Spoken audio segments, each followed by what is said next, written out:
Good evening, I'm Shane Jones, leading the news at 7. The Carifesta Youth Village is being described as a huge success.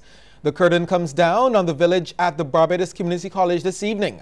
Our Lisa Lord reports. Since 2008, youth have been given a major platform to ensure their voices are heard during Carifesta, and Carifesta 13 is no different. One of the stages where they have been expressing themselves is at the Youth Village at the Barbados Community College. According to assistant organizer Maureen Pollard, there has been a high level of discussion among the participants over the past few days. She says they've been involved in dance, drama, and art, but that's not all. So we have workshops in dance, music, spoken word. Today we had Adrian Green for spoken word. We have theatre. We're going to have Spencer Cross doing theatre.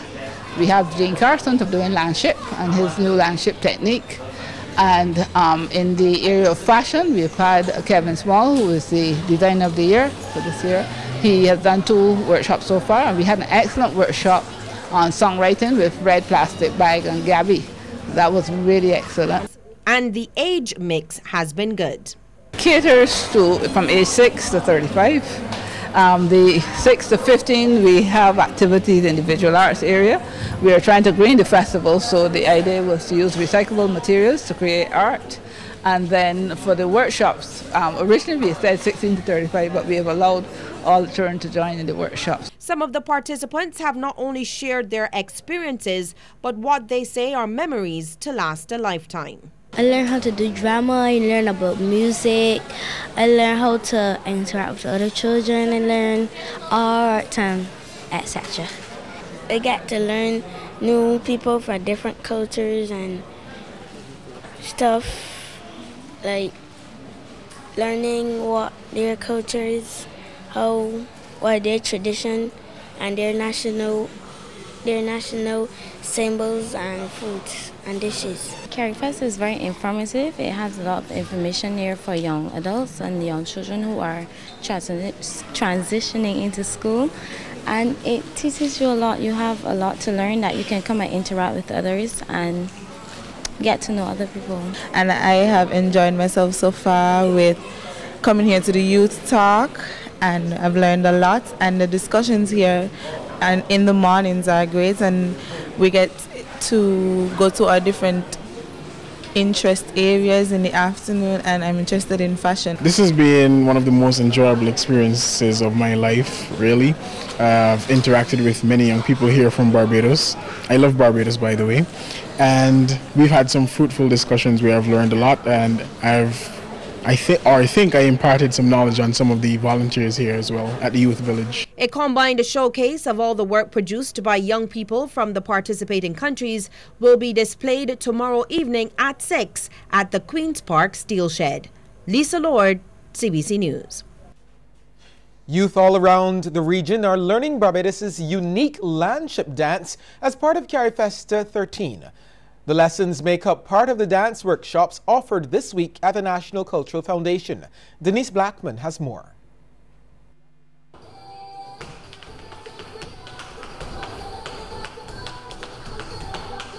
Dances we may not traditionally see in Barbados made for some exciting lessons for the youth attending the free Carifesta dance workshops. Held on the NCF grounds, many groups aged 6 to 16 had intense sessions with multiple dance styles every day. I started off with ballet, then we went on to like Caribbean dances, and then we went to tap. And those experiences were really fun, but the ballet was kind of hard. The majority of participants were Barbadian, but students from Antigua, Trinidad, Jamaica, and the United States also made the most of the opportunity to learn from local, regional, and international choreographers. These local dancers, Summer Gordon, Nikita Kamabach, and Anna Marie Kamabach, told CBC the classes were not to be missed. Basically, when you come to this class, even though you're not perfect, you try and you still get through. So I see it as an opportunity to come, express yourself, and do better. Are all of you dancers? Yes, I am a dancer. What's your favorite type of dancing? My favorite dancing will probably either be hip hop or jazz. And what about yours? Mine would be Afro-Caribbean because you get to express yourself in different African ways. And hip-hop because you're modern day, so you get to express your modern day moves. Dancers, so you should all know, what's the difference between what makes Bajan dancing or Caribbean dancing so different from the other types of dancing? Well, I would probably say the way we move and express ourselves in like our different types of bodies. Like Caribbean dancing, you know, we like, you know, have a little, have like our little attitudes, but like with other dancing, we're kind of like soft, smooth, like ballet. We're like very graceful and we're just letting loose of all the things that are going on. Yes, well, one thing I would say that when we do the Afro-Caribbean, you get to move your body, but when you are you can be free and stuff. But when you are in ballet, you have to be so specific on what you do. Cultural Dance Officer of the National Cultural Foundation, Alicia Payne-Hurley, says it was the NCF's aim to expose Caribbean youth to as many dance styles as possible. This includes Barbados' unique landship dance. It was based off of our history, our culture, and we just love when you see Landship started, when Barbados paraded at the opening ceremony and the Barbados Landship Association started to dance, the Barbadians came alive. The NCF is currently accepting registration for a Dance Around Barbados for adult dancers who will tour the island making stops at historical sites. Interested people can call 233-1661. Denise Blackman, CBC News. Nice to see all the Caribbean dances. The decision to make the Carifesta Grand Market and Buyers Mall a free event was a good idea, and the organizing body expects both vendors and the public to benefit from the move. Again, Denise Blackman is at the Lloyd Erskine Sanford Center and filed this report. Up to yesterday, every adult passing through this gate behind me would have had to pay $10 for entrance to the Carifesta Grand Market. But as of today, and to the delight of the exhibitors, that is no more. Word from the Cultural Industries Development Authority, which is coordinating the market, is that it's a reply to exhibitors' concerns that traffic was slow. It's been reasonable, but it could have been a bit better. In the evenings a bit better than during the day. Of course, people probably working and so on. However, it seems that was to be expected. In any Carifesta that I have experienced from the mid-90s up until now, the early part of the Carifesta marketplace is like a ghost town. People start coming from the middle of the week and usually on evenings. So this time has been no different in our experience. Exhibitors, many of whom say they suggested free entrance to organizers, are pleased with the change. Free entrance means that we get more people coming through, and sales should be going up. Should be much better than the other days, the days before. I think it's a good thing because I believe that everybody may have money to come in. And now that it's free, people will more push themselves to come to see what it's like. Probably somebody wanted to come all along, but because of the price at the gate, maybe they didn't have it, so they couldn't make it. So I believe having it free today, it would be a good thing. Because $10 for everyone. Some parents probably have 3-4 children, and that can work out quite expensive. So I think it's a great thing, and hopefully we'll get the traffic and everyone coming through. With this free admission, we here at the DCLM, we expect even more because we came here early, and from early the exhibitors were getting traffic. People came, people were looking and browsing through. Some came and asked about the product, and we even got sales from early on. So even during the day, we know when people leave work, we're expecting more people to come out and going into the evening. And CEDA officials confirmed the public response has been good. So far, we've seen an increase in traffic coming through the hall. Since the announcement had been made from early this morning, there has been an increase of Barbadians coming to view the exhibits, making purchases. So we're very happy about that. I'm sure the exhibitors are very pleased with the response they're getting now. Tonight, Barbados will take over Country Night at the Market's Free Concert, which occurs at the end of every market day and will showcase a number of Barbadian artists. Denise Blackman, CBC News. 10 students from Barbados have been awarded scholarships by the government of China as part of a program intended to provide them with greater opportunities while fostering deeper ties between the two nations. Kent Jerson has that story. The 10 young Barbadians will be attending some of the most prestigious universities in China. 2 of the scholarship awardees have already left the country, but the other 8, along with their parents and well-wishers, attended this ceremony to be presented with their admission letters for the universities. While congratulating the students, China's ambassador to Barbados, Wang Ke, makes the point that the scholarship program is about much more than the academic opportunities. People-to-people exchanges in the area of education plays a major role in fostering mutual understanding and friendship between China and Barbados. And in recent years, we've witnessed increasing educational exchanges and collaboration between our two countries. This has been embraced by all the awardees, especially Tyrone Yearwood. I hope that through my studies and through the Center of Anthropology, I can not only foster increased relations between Barbados and China, I can also help to not disseminate knowledge or to disseminate more insight, to share more information to the everyday Barbadian about what China is and what it can offer and how we can learn and grow from it. The Chinese ambassador adds that the academic benefits are also significant. There are right now 300,000 international students who are studying in China, and only 10 of them are assisted by a Chinese government scholarship. So I think that means that while studying in China, you could meet other students from all over the world, and you will find yourself opening your eyes not only to China, but also to the whole world. While extending his best wishes, Education Minister Ronald Jones advises the young Barbadians to be mindful of the cultural differences. They're always on-time Bajans. Just remember that. Don't think that you can say, well, 6 o'clock, I'm not going to sleep till 6:30. You wouldn't find that. You wouldn't find the bus. Classes will commence. You will be left behind. So you have to adjust to that cultural space. Best wishes also come from Foreign Affairs and Foreign Trade Minister Senator Maxine McLean.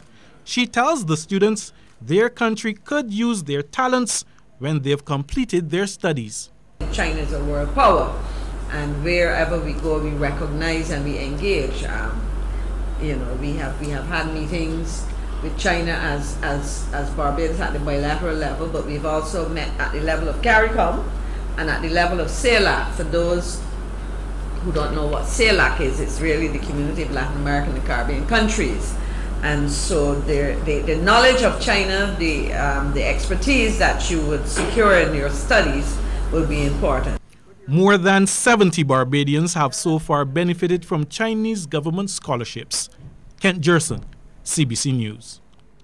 Some Combermere students were left in tears after learning their school-based assessments of the Caribbean Advanced Proficiency Examination Management of Business class and the CXC Caribbean Secondary Education Certificate Geography class have not been graded.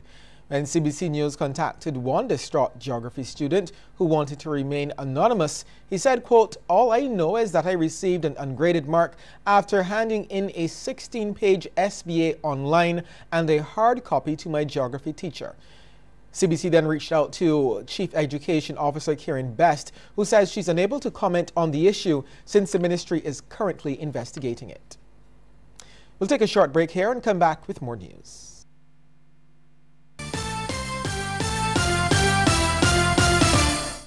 We listened to what you had to say and tore up the old rules because losing what you paid for is just wrong. Now lost data and talk are a thing of the past. Only Digicel gives you unlimited rollover data and talk. Just buy and renew your Quick Pick bundle before it expires and keep what's rightfully yours. Never lose what you don't use. Go to My Digicel app to bundle up and roll over today. Digicel.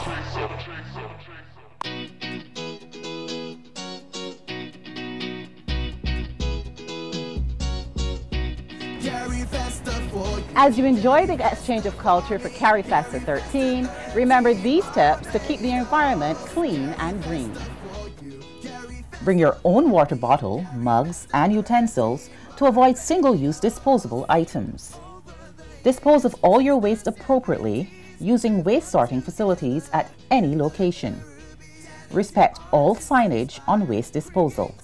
Be Carifesta conscious! Carifesta 13 Barbados. August 17th to 27th. Visit carifesta.net. Come to Shoemax, where you can find a variety of school shoes. We have Puma, Hush Puppies, K-Swiss, and sneakers for sports. Come check us out on Palmetto Street, Bridgetown.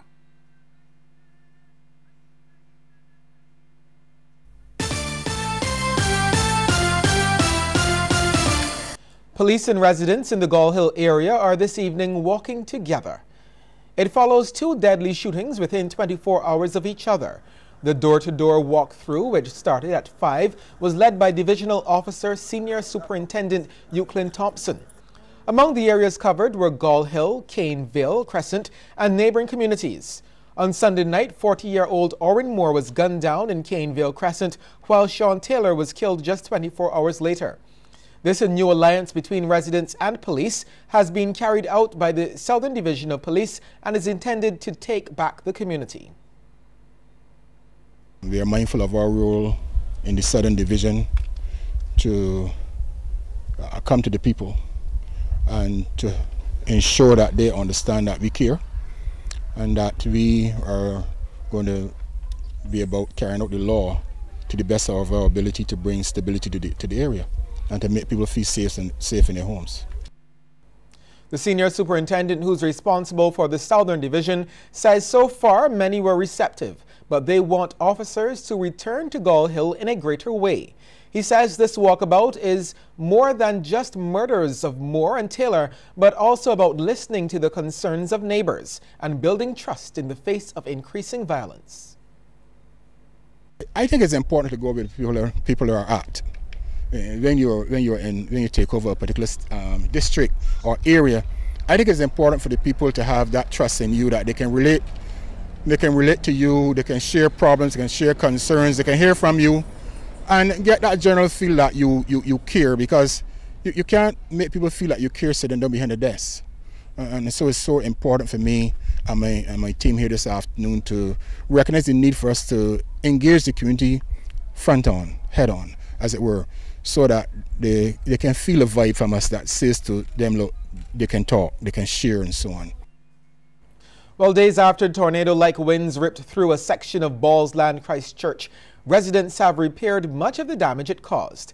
But the terrifying morning that Tropical Storm Harvey passed by Barbados is one they'll remember for a while. Kent Jerson has that story. These poles are evidence of a work in progress. The galvanized fence that was destroyed is being rebuilt. This window, which was shattered by a brick that almost injured the occupant inside, is expected to be replaced soon. And one of the worst hit homes is almost back to normal after what owner Caroline Archer describes as a true display of community spirit. Most of the men in the community came out. Everybody just came out and was like, somebody just said, look, come, get a truck. We got some plywood here. Then somebody came with some rice, and quick soils, like, they just started going up. Everything was just, everything was pulled down, and they just started going up. I was even like, what's going on? So then the parliamentary staff came, and they contributed as well. And then the guys just worked and got it to this stage. But she will never forget what happened early Friday morning when the house was torn apart and her family was left scrambling to get outside despite the pouring rain. All of a sudden, I just heard this loud noise. And then I heard as though the board were ripping apart. And I actually just was like, what's that? So I just held my head up to see what it was, and by the time I looked up, I saw the sky, just like that. Then I saw everything just starting to tumble in. So then all I could have done right there was just go over the little girl to protect her so nothing would hit her if anything like hit me. Right? And as soon as it stopped, because it was like really quick. And as soon as it stopped, I just made sure everybody was okay and we just got out. Over at Providence Methodist Church, where half the roof of the auditorium is missing, the mess of debris that littered the floor is gone. CBC understands the insurer has also visited the scene to assess the damage. Kent Jerson, CBC News.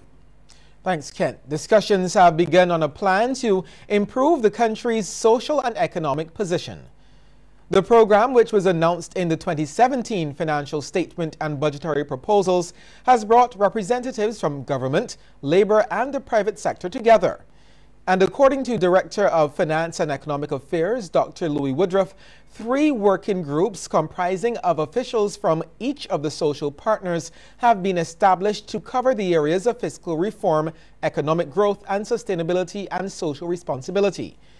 Senior economist in the Economic Affairs Division, Cyril Gill, believes that the measures suggested by the Fiscal Reform Group should be sufficient to curb the rise in debt levels, while the Growth Group would have to show how the level of growth could be raised without compromising the fiscal situation. As for Sustainability and Social Responsibility Group, Mr. Gill recommends initiatives geared towards improving access to critical services, particularly for the poor and vulnerable. The island's largest credit union, the Barbados Public Workers Co-op, has opened another branch outside of Bridgetown. Earlier today, the financial institution opened its 5th outlet in Mile and a Quarter, St. Peter. It will be manned by 6 employees, and President of the credit union's Board of Directors, Raphael Holder, believes the location is a positive step. The Barbados Public Workers Cooperative Credit Union Limited has already established a presence at this location for some 2 years with the provision of ATM convenience services offered within the Junction hardware store. It continues to be one of the busiest ATMs in our network, which is expected considering the fact that geographically, the area is a major hub and thoroughfare for the parishes of St. Andrew, St. James, St. Lucie, and St. Peter. Mr. Holder also disclosed the union will be rolling out its mobile unit shortly. Barbados' selection of a permanent secretary with responsibility for the Sustainable Development Goals has been welcomed by the new head of UN Women, Mary McLean. Ms. McLean commended the island for its focus on the goals during a courtesy call on Minister of Foreign Affairs and Foreign Trade, Senator Maxine McLean. Barbados was also congratulated on its effective reporting to the organization. Senator McLean told the UN officials that the attainment of the Sustainable Development Goals requires a coordinated effort involving all ministries. Queen's College is gearing up for another influx of applications for its 6th form in the coming days. Principal Dr. David Brown says there were over 200 students who were interested in being accepted at the school last year. He expects the number will be high again as more students want to pursue CAPE subjects. We are going to take in approximately 124-25. We may go to 130 in the lower 6. I want to say that I am flattered with the interest in Queen's College. Last year, we took in 130, and there were over 259 who chose Queen's College as first choice. It was very heartbreaking to go and to say to a person, I can't give you a place, but that's the interest. 259, I don't know what it would be this year. Dr. Brown is hoping the school will be extended in the near future to have more labs and classrooms. I have asked for a period of time, and I understand the economic constraints, to have another 4 labs, 4 classrooms and 2 labs as an extension to the school. There's a demand for science education. There's a shift, I understand, from the service-based economy at the university to the teaching of science. Musicians are being encouraged to not just protect their intellectual property, but to look at the possibility of monetizing it. The advice comes from Minister of Culture Stephen Lashley during a workshop on music synchronization licensing. It really makes no sense just protecting vast amounts of intellectual property and we're not having any money flowing from it. And I know all of us, because I did say I'm an artist, all of us in this room want to make money from your work. And if there's nobody in this room who don't want to make any money from their work, let me see the hand in the air now. There's none. But the sync market, excuse me, the sync market provides one such opportunity where artists can develop residual income on works already released, while developing new works for current consumption and performance. After the break, we'll take a look at stories making headlines across our region. Excuse me there. Listen, I hear something about that comedy show. What really is? What is? It's all about Carifesta 2017! Peoples, it's the Caribbean Comedy Explosion, Saturday, August 26th at the Cigar Feed Sober Gymnasium. ITM Fancy Cat from Jamaica, the legendary Larry Georgie from Trinidad and Tobago, and he's bringing along the new funny man, Kenneth Chinese Super Sad, with Dolores Alexander, the Drunken Saint, and Daryl Mendoza, and the daddy of all comedy daddies, Errol Fabian. And Guyana got to be there, people. They're bringing Jumbi and Odessa Primus. That's right, and bringing it home is Trevor Dynamite, Eastman Lampage, Rumiko, Queen Archibald Cox, and special guest Stiffy. General admission $65, and the IMF will be there. IMF Bengal is your MC. MC is mad and crazy. The Caribbean Comedy Explosion, Saturday, August 26th, the Garfield Stobers Gymnasium. People, get your tickets from official box offices only.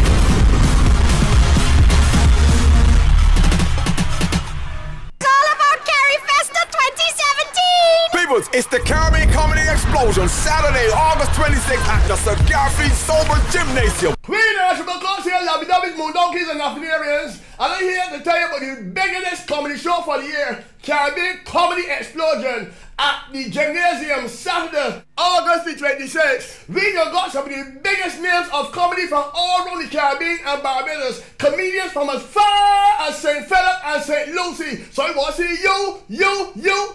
Well, not you so much, because you laugh too brawling, my God. You see what I mean? Saturday, August 26th, the Garfield Stobers Gymnasium. People, get your tickets from official box offices only.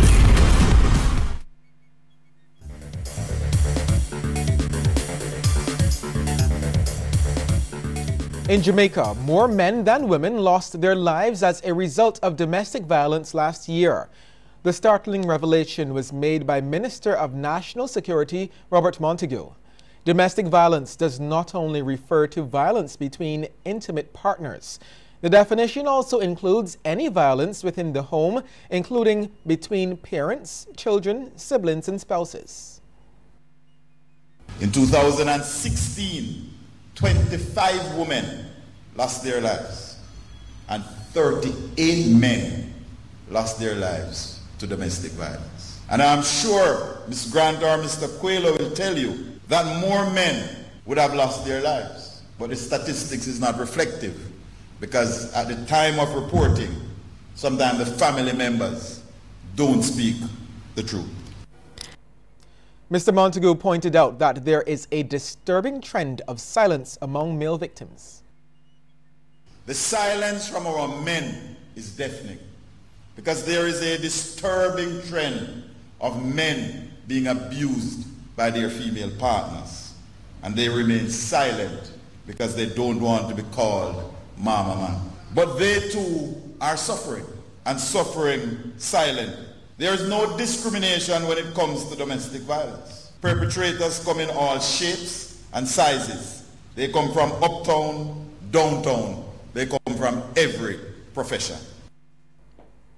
Antigua and Barbuda is considering the establishment of a permanent rewards program in a bid to get citizens to report crimes. The announcement by Prime Minister Gaston Brown comes on the heels of a triple shooting incident which claimed the life of a woman. So that individuals can, share information and these criminals with illegal firearms and those who literally, as a matter of profession, robbing people. We do have youngsters out there. You see them driving rental cars. They're not working anywhere. They're not even known to be narco traffickers. Clearly, they're robbing people and to support their lifestyle. But at the end of the day, the police or law enforcement officers, they need intelligence from within the communities. These people need to be reported. And as far as I'm concerned, if criminals have to be profiled, so be it. So those who may want to argue about, constitutional issues, as far as I'm concerned, the safety of the country comes first. Belize and Cuba dominated the 2016 Caribbean Broadcasting Union's Media Awards in the Bahamas, winning 10 of the 14 awards presented last night. The Instituto Cubano de Radio y Televisión swept all 6 awards in the radio category, while Great Belize Productions Limited took home 4 of the 7 awards in the television category. The ceremony, which formed part of the 48th Annual General Assembly of the CBU, was broadcast live on the Regional Broadcaster Organization, said it had received 117 entries across 20 categories. Other winners came from Jamaica, Trinidad and Tobago, and Barbados. Well, a glimpse into the world of sports is just ahead, but before we get there, here's a tip from Cooperators General Insurance. This tip of the day is brought to you by Cooperators General Insurance Company Limited. Insurance the way you want it to be. Be on the alert. Drive around the ATM machine and survey the area prior to approaching it. This ATM safety tip is brought to you in association with the Royal Barbados Police Force.